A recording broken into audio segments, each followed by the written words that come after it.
चलते हैं दबे पाँव के कोई जाग न जाए, मियाँ साहब पर नजर रखना कहीं भाग न जाए। नून लीग का मातमी जुलूस अपने हलकों से जलील होता हुआ केपीके के बाद पंजाब से होता हुआ इस्लामाबाद में दाखिल होगा। हंसी तो इस बात पे आती है कि जब एक खिलाड़ी से बल्ला छीन लिया गया, अंपायर भी अपनी मर्जी से खड़े किए गए। पिच पर कांटे बिखेरने के बावजूद भी खिलाड़ी ने हाथ में खीरा और तेल की बोतल पकड़ के खीरे, बैंगन, गाजर, मूली का ऐसा इस्तेमाल किया कि मुखालफिन अपनी सारी जिंदगी याद रखेंगे। कहीं बैंगन ने शेर को पिछाड़ा तो कहीं जूते ने शेर को अपनी नोक पर बिठाया। 2024 के इलेक्शन से नवाज शरीफ ने अबदीदा होकर कहा कि अवाम ने जो हमारे साथ नेकी की है उस नेकी में नून नहीं है। हालत ये है कि नवाज शरीफ कौम की तरफ ऐसे देख रहा है जैसे बच्चा पोटी करने के बाद अपनी माँ को देखता है। 2024 के इलेक्शन में नून लीग की 150 सीटें कंफर्म हो चुकी हैं। 80 पीआईए और 20 शाहीन एयरलाइन की, जबकि बाकी 50 सीटें F-16 पर सफर करेंगी। विजिलेंस राय के मुताबिक परवेज हटक वोट डालते हुए वोट के डब्बे में गिर पड़े। चिमटे को टेढ़ा करके मौसूफ को बड़ी मुश्किल से निकाला गया। ये पाकिस्तानी इलेक्शन की तारीख में पहली बार हुआ कि बड़ी बड़ी साख रखने वाले सियासतदानों ने आजाद उम्मीदवारों से जूते खाए। का जनाजा कब्रिस्तान बना दिया गया, जहांगीर खान तरीन बिल्कुल लथेड़ कर रख दिया गया उसे। परवेज हटक उसका तो नजर ही नहीं आया कुछ। ये नहीं बताया जा रहा कि उसके सर के बाल भी नहीं सलामत रहे। इतनी चीखो पुकार वहां पर हुई है। हटक साहब ने कहा था कि मैं अगला सीएम बनने वाला हूं केपीके का। उन्होंने कहा मजाक नहीं कर रहा। अब आपने काम पे नहीं मजाक कर रहे, बन के दिखाओ, बन के दिखाओ। हटक साहब केपीके में निस्तो नाबूद हो गई है उनकी सियासत और वो नजर नहीं आ रहे। तो भाई बिल्कुल बुर्ज वहां पर उन्होंने गिरा कर रख दिए हैं।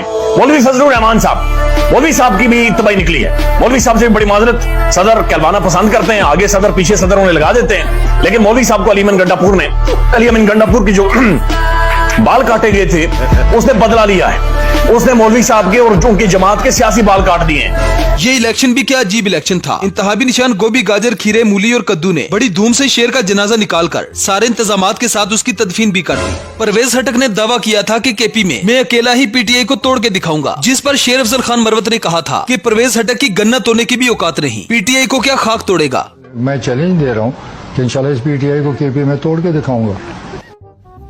आप सबको इल्म है इसकी अपनी सलाहियत गन्ना तोड़ने की नहीं है। अब यार समझ नहीं आती कि इमरान खान को साइंसदान कहें, सियासतदान कहें, डॉक्टर कहें या फिर कोई मंजा हुआ जादूगर। कप्तान ने ऐसा टीका लगाया कि नवाज शरीफ सियासत भूल गया, जरदारी लोगों की खरीदो फरोख्त करना भूल गया, मरियम नवाज ट्वीट करना भूल गई और मौलाना तो पूरी तरह से उजड़ गया। देखा आपने लापरवाही का नतीजा है। इस बात में कोई शक नहीं कि दुनिया भर में अपने पसंदीदा सियासतदानों को इलेक्ट किया जाता है, लेकिन पाकिस्तान ही वह दुनिया का वाहिद मुल्क है जहाँ अवाम के सर पर जबरदस्ती खोते मुसल्लत कर दिए जाते हैं। सवाल तो ये पैदा होता है कि घोड़ों की रेस में खोता तो अकेला ही दौड़ रहा था, सारे हथकंडे, हरबे और धांधली करने के बावजूद भी दूसरे नंबर पे आया।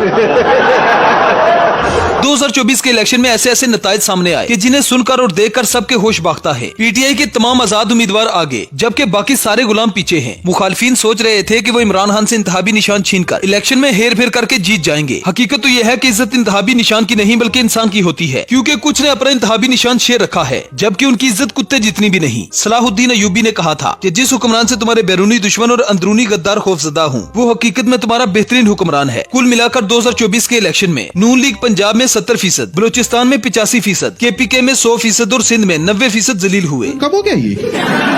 बौखलाहट का आलम तो ये था कि नवाज शरीफ इलेक्शन के दिन ही लोगों के सामने हाथ जोड़कर भीख मांगने लगे कि भाई कुछ भी करके मुझे वजीर आजम बनाया जाए। एक पार्टी है उसको मेजॉरिटी मिलना बहुत जरूरी है। अगर इसके मुल्क के मसाइल हल करने हैं तो एक पार्टी जो है उसको पूरा मैंडेट मिलना चाहिए ताकि वो दूसरों पे उसका दारोमदार हो। नवाज शरीफ के साथ तो बहुत बड़ा सीन हो गया। जो कल तक वजीर आजम बनने की ख्वाहिश कर रहा था वो ऐसे लोगों से हार गया जिन्हें कोई जानता तक नहीं था। एक और बड़ा नतीजा, बड़ी सीट यहाँ पर, और आपको बताएं कि मानसहरा का हल्का NA-15 जहाँ से मोहम्मद गुस्तासिफ खान शोत आगे हैं 74,713 वोट और कायद नून लीग मियां मोहम्मद नवाज शरीफ यहाँ से पीछे हैं 63,000 जबरन वोट आया। शहबाज शरीफ और छोटे चेतन का ये आलम था कि वो अपने पोलिंग स्टेशन पर वोट डालते डालते अपना वोट जाया करने वाले थे। सदर नून लीग शहबाज शरीफ का वोट जाया होते होते बच गया। शहबाज शरीफ कौमी असम्बली का वोट सुबाई असम्बली वाले बैलेट बॉक्स में डालने लगे थे। मौके पे मौजूद किसी ने रोका, सब तस्वीर बनाने में मसरूफ थे कि इस दौरान शहबाज शरीफ ने खुद ही गलती का एहसास कर लिया। वोट की पर्ची बैलेट बॉक्स में जाने से आखिरी लम्हात पर बच गई। शहबाज शरीफ ने पर्ची वापस निकाली और दुरुस्त बैलेट बॉक्स में डाल दी। जो अवाम पिछले कुछ अरसे से अपना गम और गुस्सा दबाए बैठी थी, 8 फरवरी के इलेक्शन में उन्होंने धमाका कर दिया और अपना गुस्सा फैसला इन्होंने अपने वोट के जरिए निकाला। Prime Minister of the Islamic Republic of Pakistan, His Excellency Imran Khan.